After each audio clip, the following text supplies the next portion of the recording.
Dito sa Papa Dudut Stories, ikaw ay hindi nag-iisa.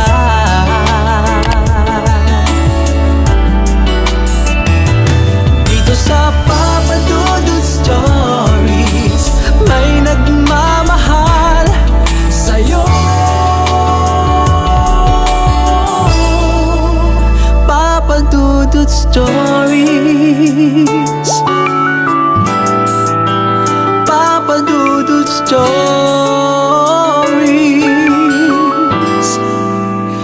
Papa Dudut. May iba't ibang klase ng sumpa at ang sabi nila ay maaari itong may pasa sa ibang tao. Pero ano nga ba ang pwedeng mangyari sa oras na ito ay may pasa natin? Makakasama ba sa kanila kung makatanggap tayo ng blessing dahil sa ginawa natin? O mas dapat na tayo na lamang ang magdusang mag-isa ng walang ibang taong dinadamay? Dear Papa Dudut, karamihan sa atin ay may parte ng buhay na ayaw na sana nating balikan at alalahanin pa. Lalo na kung masyado itong mabigat, mapanakit at nakakaiyak. At ang bahaging ito ng buhay ko, ang isa sa mga pinaka ayoko na sanang balikan. Pero gagawin ko dahil gusto kong magbahagi ng sarili kong kwento. Mahirap man itong paniwalaan, lahat ng ito ay totoong nangyari. Na kahit ako ay hindi ko alam na pwedeng magkatotoo dahil parang likha lamang ito ng aking imahinasyon. Ang buong akala ko ay yung mga ganitong klase ng kwento ay imposibleng mangyari sa totoong buhay. Papa Dudut, ako nga pala si Justoni, 51 years old na ako sa ngayon at nakatira sa isang malayong probinsya. Hindi ko na po babanggitin para mabigyan ng proteksyon ang aking pagkatao. Nag-iisa lamang akong anak ng mga magulang ko at masasabi ko na mula kami sa mahirap na pamilya. Walang trabaho ang nanay ko na sakitin at sa tubuhan naman nagtatrabaho ang tatay ko. Maaga kong huminto sa pag-aaral noon at grade 4 pa lamang ay pinahinto na ako ni tatay na pumasok sa eskwelahan. Sapat na raw kasi yon para sa kaalaman ko. Sapat na ang 4 na taon na ipinasok ko sa eskwelahan para hindi ako matawag na mangmang o walang alam ng ibang mga tao. Sa totoong buhay daw kasi ang pinakamahalaga ay yung marunong kang magbasa at magsulat. Pagkatapos noon ay sapat na yon para mabuhay ka sa masalimuot na mundong ito. Sapat na yon para hindi ka maging kaawa-awa sa ibang tao. Pero sa kinalakhan kong buhay, alam ko na kulang pa yon. Kailanman ay hindi sasapat sa buhay ng isang tao kapag wala siyang maraming pera. Dahil yon ang madalas na nagpapaikot sa atin. Yon ang pinakakailangan natin para mabuhay. Hindi ako naniniwala na sapat na yung kasama mo ang pamilya mo para maging masaya ka. Dahil aminin man natin o hindi ay perang palaging nagpapaikot sa buhay natin. Siguro ay masyadong malalim ang sinabi kong ito, Papa Dudut. Pero ganon talaga kapag lumaki sa isang mahirap na buhay. Ang tingin namin sa pera ay tunay na kasiyahan. Ano, Leticia? Hindi pa rin ba kayo magbabayad ng utang ninyo? Abay, napakatagal na ng palugit na ibinigay ko sa inyo. Bulyaw ni Tito Osting sa nanay ko nang pumunta ito sa bahay namin para maningil ng utang. Pasensya ka na kuya.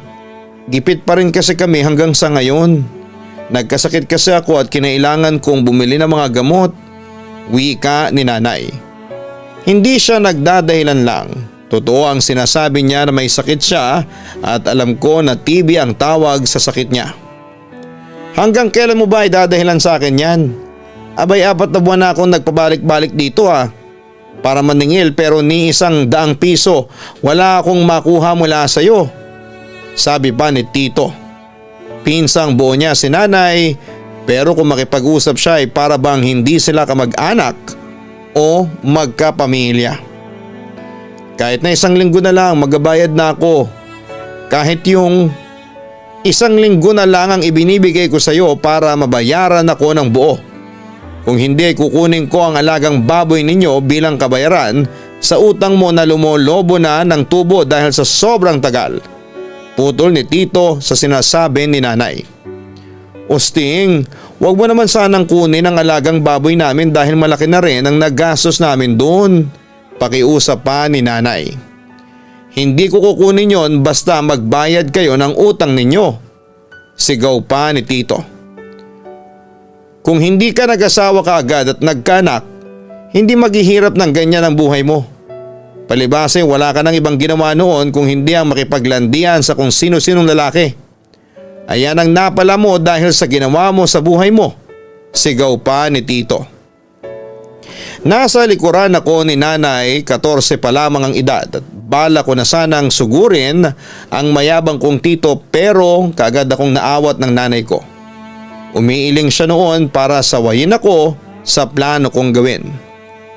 Natahimik at naluha na lamang si nanay hanggang sa umalis na si Tito. Ilang pang pangalipusta ang ginawa nito bago tuluyang umalis. Awang-awa ko noon kay nanay na hindi man lang naipagtanggol ang kanyang sarili. Hinayaan niyang hamakin siya ng tao na kanyang kadugo. Naalala ko na ang perang sinisingil nito ay ang ginamit ng ako ay madengge at ilang araw na na-confine sa ospital. At para tuluyan na akong gumaling ay kung kani-kanino ng utang ang mga magulang ko kasama na ron sa tito ko na masama ang ugali. Napakasama talaga ng ugali ni Tito. Dapat siya yung nagkakasakit at hindi ang ibang tao. Bulong ko. Sobrang sama ng loob ko dahil sa naging pag-uusap nila ni nanay. Huwag ka magsalita ng ganyan, saway ni nanay sa akin. Napalingon ako sa kanya at nakita ko na nagliligpit siya sa may lababo. Nagulat ako kasi narinig niya ang bulong ko kahit na napakahina na ng boses ko. Tito mo pa rin siya at kamag-anak natin siya kaya hindi ka dapat nagsasalita o nag-iisip ng kahit na anong masama sa kanya, ang sabi pa ni nanay. Sinabi ko lang naman po yung totoo. Kahit kamag-anak natin siya parang di naman po ganun ang turing niya sa atin. Wika ko. Kahit na kamag-anak pa rin natin siya kaya hindi ka dapat nagsasalita sa kanya ng ganyan, ang sabi pa ni nanay. Hindi ko alam kung bakit pinagtatanggol pa siya ni nanay kahit masyado na siyang nag-aagrabyado. Masyado talagang mabait ang nanay ko. Kung tutuusin ay parang hindi niya kadugo si Tito sa sobrang sama ng ugali nito. Papadudot makalipas ang 1 linggo ay hindi pa rin kami nakabayad ng utang kay Tito at tuluyan na nga niyang kinuha ang alaga naming baboy. Sobrang sama ng loob ko at galit talaga ako. Pero wala akong magagawa kasi kahit ng mga magulang ko ay wala na ring nagawa. Hinayaan na lamang nila na tuluyang mawala sa amin ang baboy na matagal naming inaalagaan at pinagkakagastusan, Papa Dudut. Ang sabi nila, kapag masamang damo raw ay matagal mamatay. Pero bakit naman ganon? Bakit kailangan na maunang mawala ang mabubuting tao? Kasi ilang buwan nang lumipas ay lumala ang sakit ni nanay at nagpabalik-balik siya sa ospital. Dahilan yon para mas mabaon kami sa utang sa iba't ibang kamag-anak namin. Gusto na ngang sumuko ni nanay pero ang sabi ko ay gagaling siya. Gagaling siya kahit na anong mangyari. Nanalig ako noon, Papa Dudut. Paulit-ulit akong nagdarasal sa Diyos. Alam ko na gagaling ang nanay ko at mabuti siyang tao at hindi siya dapat kunin kaagad sa akin. Dasal na paulit-ulit kong ginagawa pero sa huli, hindi rin naman ako pinakinggan dahil tuluyan na siyang kinuha sa amin noon, Papa Dudut. Unang gabi ng burol ay kaunti lamang ang naging bisita sa bahay. Wala rin naman kaming masyadong inaasahan na bisita. Ilang kamag-anak lang ang dumating para maningil ng utang sa amin. Grabe talaga sa mundong ito. Lahat na yata talaga ay pinaiikot ng pera. Namatayan na nga kami pero hindi man lang hinintay na mailibing si nanay bago kami singilin ng mga pinagkakautangan namin. Papa Dudut, dumating din noon si Tito Osting sa bahay at nagabot ng 100 pisong abuloy kay tatay. Nagpigil ako noon na sugurin siya dahil parang nakapang-insulto pa ang ginawa niyang yon. Para sa akin kasi isa siya sa mga dahilan kung bakit namatay si nanay. Sila ang mga kamag-anak ko na wala namang ambag na mabuti sa buhay namin. Oo, pinautang nila kami noon, utang na paulit-ulit naman nilang sinusumbat. Kaya kahit na lumapit sa akin si Tito Osting para sabihin na nakikiramay siya sa pagkamatay ni nanay, ay hindi ko siya pinansin. Kasi hindi ko kayang makipagplastikan sa kanya. Huling gabi ng burol ni nanay, mas marami ang nakiramay kumpara noong nagdaang mga gabi. At hindi nakaligtas sa pansin ko ang paglapit ng pinsang kong si Lauro sa kabaong ni nanay. Hinaplos niya ang salamin noon kasunod ang paglapit ng mukha niya doon at pagbuka ng kanyang bibig. May binigkas siyang mga salita pero hindi ko alam kung ano yon. At maya-maya lang ay umalis na rin siya ng bahay namin. Hindi ko alam kung bakit nahihiwagaan ako sa ginawa niya, siguro kasi hindi naman kami masyadong close at hindi rin sila close ni nanay. Kaya nakapagtataka na gawin niya yon. Walang bakas ng lungkot sa kanyang mukha at hindi rin siya umiiyak. Ang pinaka-curious ako sa lahat ay ano mga salitang binitawan niya at binulong niya sa kabaong ng nanay ko.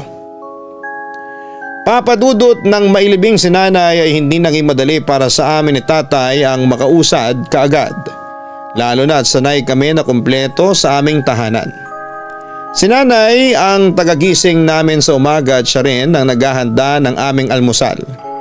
Siya lahat ang kumikilos para doon at para asigasuhin kami ni tatay. Pareho pa naman kami ni tatay na hindi marunong magluto o kumilos sa mga gawaing bahay. Hindi namin yon iniasa kay nanay pero lahat ay ginagawa ni nanay ng mag-isa. Gusto niya na siyang naglilinis ng bahay, nagluluto o kahit pa nagliligpit ng pinagkainan. Ang sabi niya ay ginagawa niya lang daw ang responsibilidad niya sa pamilya, kaya hindi namin kailangan na tulungan siya. Nasanay kami na siya lang ang mag-isa ang gumagawa pero lahat naman yon ay napag-aaralan at natututunan. Dahil sa kalaunan ay natutunan din namin gawin ang mga bagay na yon. Dahil wala namang kaming ibang pagpipilian kung hindi ang gawin yon. Isa pa ay sa aming dalawa ni tatay siya ang mas apektado sa pagkawala ni nanay. Masayahin kasi si tatay at palakwento pero mula nang mawala si nanay ay naging tahimik na siya. Palaging nasa trabaho o madalas na umiinom ng alak. Uuwi siya galing sa inuman sa kapitbahay at hilo na sa paglalakad. Alalayan ko yan hanggang sa makapasok siya sa kwarto niya. Alam mo Diyos Tony, wala akong ibang naging nobya kung hindi ang nanay mo. Siya lang ang nag-iisang babae na nagpatibok ng puso ko. Sa kanya ko lang nakita ang sarili ko bilang isang kabiyak at haligi ng tahanan. Medyo naiiyak na wika ni tatay Papa Dudut habang naglalakad kami papunta sa kwarto niya. Nakalalay ako sa kanyang paglalakad patungo sa kwarto niya at hindi naman ako sumagot pero nagpatuloy siya sa pagkukwento. Mula nang magpakasal kami, wala siyang ibang ginawa kung hindi ang maging mabuting asawa sa akin. Napakabuting tao ng nanay mo kaya bakit kailangan na kunin kaagad siya ng Diyos mula sa atin? Bakit? Naiiyak na sabi pa ni tatay. Hindi pa rin ako sumagot at muli siya nagpatuloy sa kanyang pagkukwento hanggang sa tuluyan na rin siyang mapahiga sa matigas na katre sa loob ng kwarto nila ni nanay. Sa totoo lang, Papa Dudut ay nagsisimula na rin akong panghinaan ng loob. Dahil sa nakikita ko kay tatay. Yung dating idol ko ay madalas na umiiyak dahil sa taong kahit kailan ay hindi na babalik pa sa amin. Pero syempre alam ko na ako na lang ang pwede niyang kuhanan ng lakas. Kaya kailangan ko na magpakatatag. Kain ka muna pinsan. Uwi ka ng pinsan kong si Lauro. Inabutan niya ako noon ng isang plato ng inihaw na manok. Salamat pinsan. Tugon ko at naglabas pa siya ng soft drinks, salad at tinapay. Kagaya ng sabi ko kanina ay hindi naman talaga kami masyadong close ng pinsan kong yon. Pero mula nang mamatay si nanay ay madalas na kaming mag-usap. Siya ang madalas na kinekwentuhan ko ng mga problema ko sa buhay, lalo na pagdating sa tatay ko. Siya ang sumasalo ng bigat ng nararamdaman ko. Mabait si Lauro at magaan kausap, kaya naman hindi nagtagal ay naging malapit na rin kami ng pinsang ko na yon. At madalas na akong tumatambay sa bahay nila para makikain at makipagkwentuhan. Anong meron at parang ang dami ninyong pagkain ngayon dito sa bahay ninyo? Pagtataka ko. Wala naman, mula kasi ng swertehin si tatay sa pagbebenta ng mga gulay sa kabilang bayan. Madalas nang nagluluto si nanay ng mga pasobrang pagkain dito sa bahay. Tugon niya. Napansin ko rin na may mga bago kayong gamit dito sa bahay ninyo. Kakatuwa naman kasi parang tuloy-tuloy ang pag-asenso ng buhay ninyo, wika ko. Oo nga eh, at lahat ng yon ay pinagpapasalamat ko sa nanay mo, Justoni. Tugon niya. Labis ang naging pagtataka ko sa sinabi ng pinsan ko, Papa Dudut. Wala na si nanay, kaya bakit sa kanya nagpapasalamat ang pinsan ko? Nakita ko ang pagkagulat niya nang sabihin niya yon na para bang hindi niya sinasadyang ipaalam sa akin. Sinubukan niya pang baguhin ang topic namin, pero hindi ko napigilan ang sarili ko na mag-usisa sa kanya. Ayaw niya na sanang ipaalam sa akin ang tungkol doon, pero hindi ako tumigil sa pangungulit sa kanya hanggang sa ikwento niya na sa akin ang mga nangyari nung huling gabi ng lamay ni nanay na nakita ko siya. Papa Dudut, may paniniwala na nalaman si Lauro na kapag bumulong daw siya ng isang kahilingan sa isang patay ay magkakatotoo yon. At napatunayan niyang totoo yon nang gawin niya ang paniniwala na yon at bumulong siya sa isang kabaong kung nasaan ang nanay ko. Sinabi niya sa akin na sana raw ay hindi ako magalit dahil sa ginawa niya. Pero ang sabi ko ay ayos lamang yon dahil ang mahalaga ay napabuti naman ang buhay niya nang magkatotoo ang hiling niya na sana'y hindi na sila maghirap ng kanyang pamilya. Mabilis na lumipas sa mga taon at patuloy na nakulong si tatay sa matinding kalungkutan na kanyang pinagdadaanan. May mga oras na hindi ko alam kung paano pa siya dadamayan.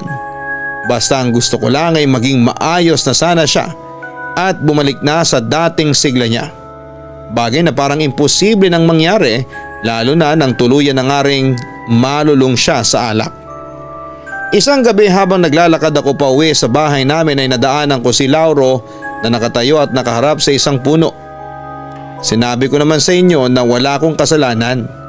Hindi ko ginawa yun at hindi ako. Malakas na bulong ni Lauro. Tinawag ko siya pero hindi siya lumingon sa akin, kaya kinailangan ko pang lumapit sa kanya. Lauro, sinong kausap mo? Nagtatakang tanong ko at nang makalapit ako sa kanya ay wala akong kahit na sinong nakita na kasama niya. Pero patuloy pa rin siya sa pagsasalita. Hindi niya ako naririnig at para bang may kausap siya na hindi ko nakikita. Sinabi ko naman sa inyo, wala nga akong kasalanan. Hindi ako ang gumawa noon, kaya tigilan niyo na ako. Malakas pa na wika niya. Doon ako nagsimulang balutin ng kakaibang takot, Papa Dudut.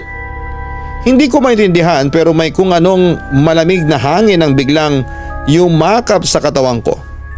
Muli akong naglakad palapit sa kanya at bahagyang tinapik ang kanyang balikat. Lauro? Pagtawag ko sa pangalan niya. Kasunod ang pag-igtad niya sa kinakatayuan dahil sa pagkagulat sa ginawa ko. Papa Dudut, nagulat din ako nang bigla na siyang mapaharap sa akin. Namumula kasi ang kanyang mga mata, magulo ang buhok at pinagpapawisan ang kanyang mukha at leeg kahit na malamig ang hangin ng gabing yon. Tumingin siya sa likuran ko at kaagad na bumakas ang takot sa kanyang mukha. Marin siyang umiling na para bang may kinakausap sa likuran ko. Hindi ko maintindihan ang mga sumunod niyang sinabi hanggang sa kaagad na siyang kumaripas ng takbo. Dahil sa takot na nararamdaman ko noon sa naging reaksyon niya, dahan-dahan din akong napalingon sa likuran ko. Inisip ko na baka bigla ko na lamang makita kung anuman ang nilalang na nananakot sa pinsang ko. Pero nakahinga ako ng maluwag nang wala akong kahit na anong nakita mula sa likuran ko. Papadudot, kumalat ng usap-usapan sa lugar namin nang tungkol sa nangyari sa pinsang kong si Lauro. Ang sabi nila ay madalas daw na nakikita si Lauro sa gubat na bigla na lamang nagwawala, iiyak, sisigaw o nananakit ng ibang tao. May inaaway daw ito at madalas naman ay may kinakatakutan na kung sino. Iniisip ng iba na baka may nangkukulam kay Lauro. Pero ang sabi naman ng iba ay nasisiraan na raw ng bait ang pinsan ko. Hindi ko alam kung sino ang nagsasabi ng tama o totoo sa mga napapakinggan ko. Kaya sinubukan kong kausapin si Lauro, pero ang sabi nito ay 2 araw na raw itong hindi umuwi sa bahay nila at labis na silang nag-aalala. Hindi baliw ang anak namin, Justoni. Nasa tamang pag-iisip si Lauro, ang wika pa ng nanay niya. Naniniwala po ako sa inyo, pero ano po kayo nangyari sa kanya at bigla na lamang naging kakaibang mga kilos niya? Pag-uusisa ko. Hindi ko rin alam, pero madalas kong naririnig mula kay Lauro na sinisingil na raw siya dahil sa bulong na ginawa niya noon.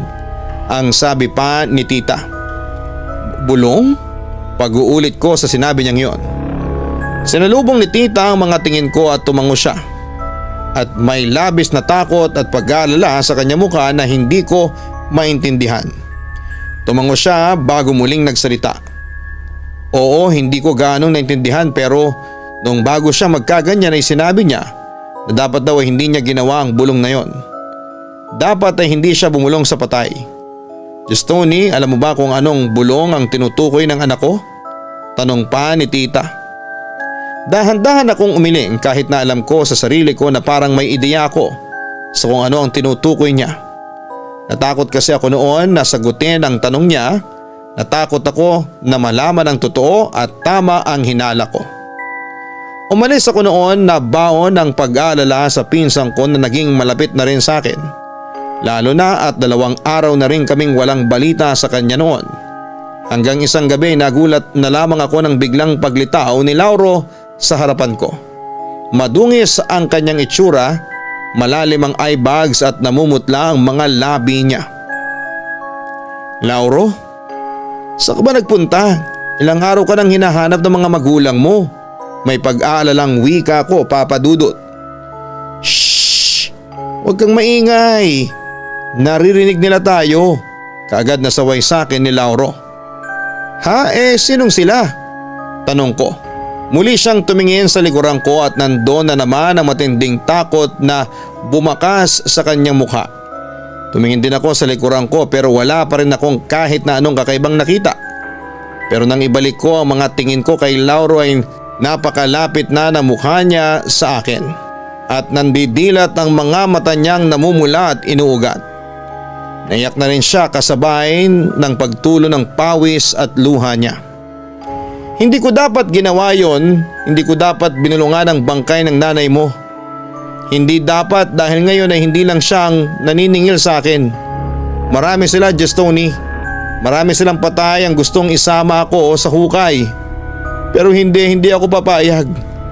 Hindi ako sasama sa kanila, hindi. Sigaw niya kasunod ang pag-alis bigla sa harapan ko. Mabilis siyang tumakbo palayo mula sa akin. Pumasok siya ng gubat at sinubukan ko siyang habulin, pero nilamo na siya ng dilim, Papa Dudut. Papa Dudut, yon ang huling beses na nakausap ko si Lauro. Yon ang huling beses na nakita ko siyang buhay. Dahil kinabukasan ng araw na yon ay kumalat ang balita sa lugar namin na nakita siyang wala ng buhay sa may kabundukan. Nahulog daw siya sa isang bahagi ng bangin doon at lahat kami ay labis na nalungkot dahil sa pagkawala niya, lalo na ang mga magulang niya. Sinabi ng mga ito sa akin na marami pa raw plano si Lauro para sa kanila. Marami pa raw itong pangarap na kahit kailan ay hindi na nila maaabot pa dahil wala na ang pinsan ko. Hindi ko alam, Papa Dudut, kung ano ang mga bulong na narinig ni Lauro. Hindi ko alam kung ano ang mga nakikita niya o kung kaninong kaluluwa ang palaging sumusunod sa kanya. Pero naniniwala ako na hindi baliw ang pinsan ko at hindi siya baliw at mas lalong hindi katang-isip ang mga bagay na sinasabi niya sa akin noon. Dito na po pala nagtatapos ang sulat ko, Papa Dudut. Lubos na gumagalang, Justoni. Maraming salamat Justoni sa pagsulat mo sa aking YouTube channel. Salamat sa pagbabahagi ng kwento mong ito. Hindi ako eksperto pagdating sa kahit na anong sakit sa katawan o mas lalo na sa pag-iisip. Pero marami talagang nangyayari sa buhay natin ang mahirap ipaliwanag. Maraming bagay ang mahirap bigyan ng explanation. Kagaya ng nangyari sa pinsan mong si Lauro.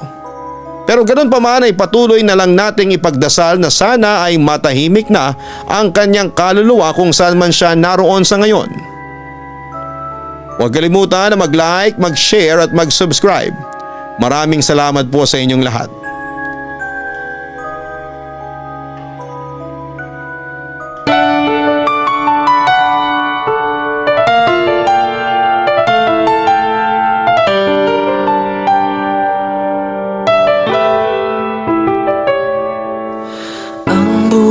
Ay mahiwaga,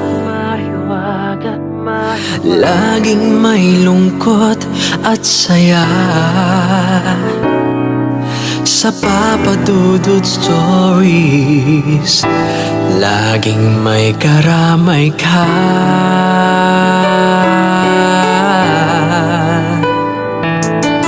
Mga problemang kaibigan,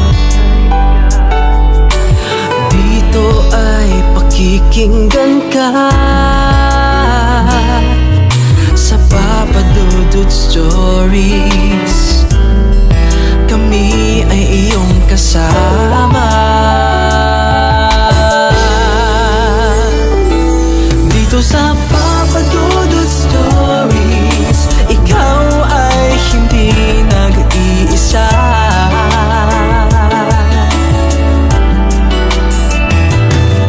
Sa Papa Dudut Stories, may nagmamahal sa'yo.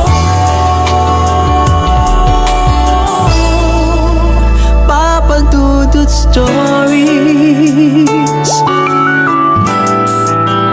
Papa Dudut Stories, Papa Dudut Stories. Hello mga ka-online, ako po ang inyong si Papa Dudut. Huwag kalimutan na mag-like, mag-share at mag-subscribe. Pindutin ang notification bell para mas maraming video ang mapanood ninyo. Maraming salamat po sa inyong walang sawang pagtitiwala.